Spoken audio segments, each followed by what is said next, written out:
दो 116 विकती है ऐसे 116 130। जी सर, क्या कहना चाहोगे जिस प्रकार से भाजपा प्रत्याशी मनोहर लाल खट्टर और अगर देखा जाए उपचुनाव में भी जो नायब सैनिक मुख्यमंत्री है उन्होंने जीत हासिल की है, तो कैसा माहौल है भाजपा पार्टी के कार्यकर्ताओं में? देखो, मैं बधाई देता हूँ अपने इस क्षेत्र की देवतुल्य जनता को, जिन्होंने अपना भरपूर आशीर्वाद अपने लोकसभा क्षेत्र में, चाहे उपचुनाव की बात हो या लोकसभा चुनाव की बात हो, भरपूर आशीर्वाद मिला।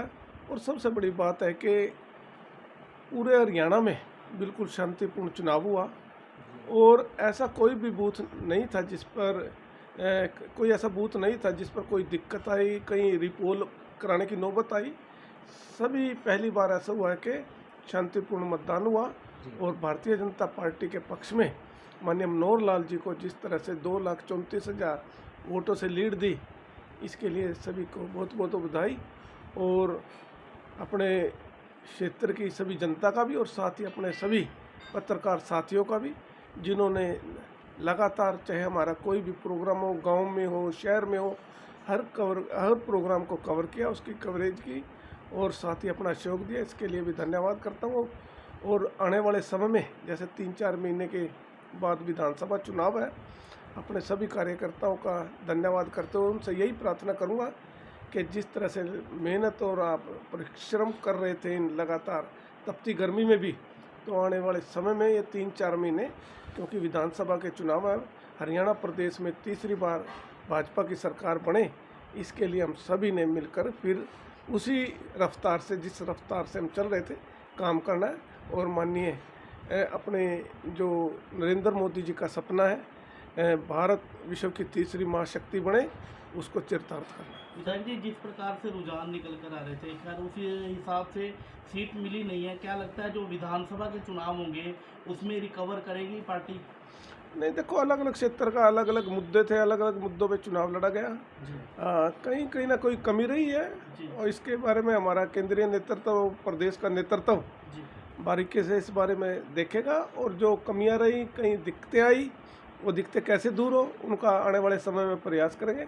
लेकिन विधानसभा में मुझे पूरा विश्वास है कि हम इन कमियों को दूर करके तीसरी बार सरकार बनाने में सफल होंगे।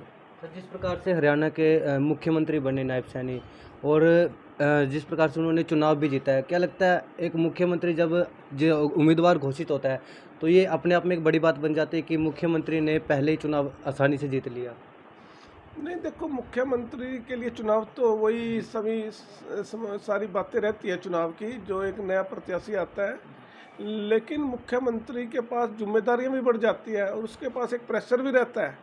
कहीं ना कहीं अगर कोई दिक्कत आ जाती है तो सारी की सारी जिम्मेदारियां मुख्यमंत्री पर रहती है। लेकिन माननीय मनोहर लाल जी ने लगातार 9.5 वर्ष एक कुशल नेतृत्व दिया, हर गरीब मजदूर किसान की चिंता की, लाभकारी योजनाएं बनाई, गरीब आदमी के परिवार का बच्चा भी बिना खर्ची बिना पर्ची के नौकरी लगे, ऐसा सिस्टम बनाया।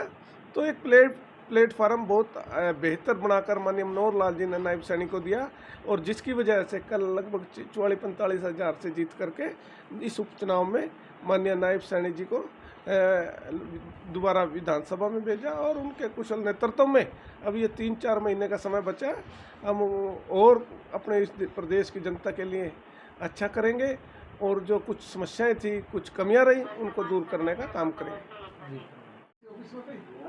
क्या नाम है उसका?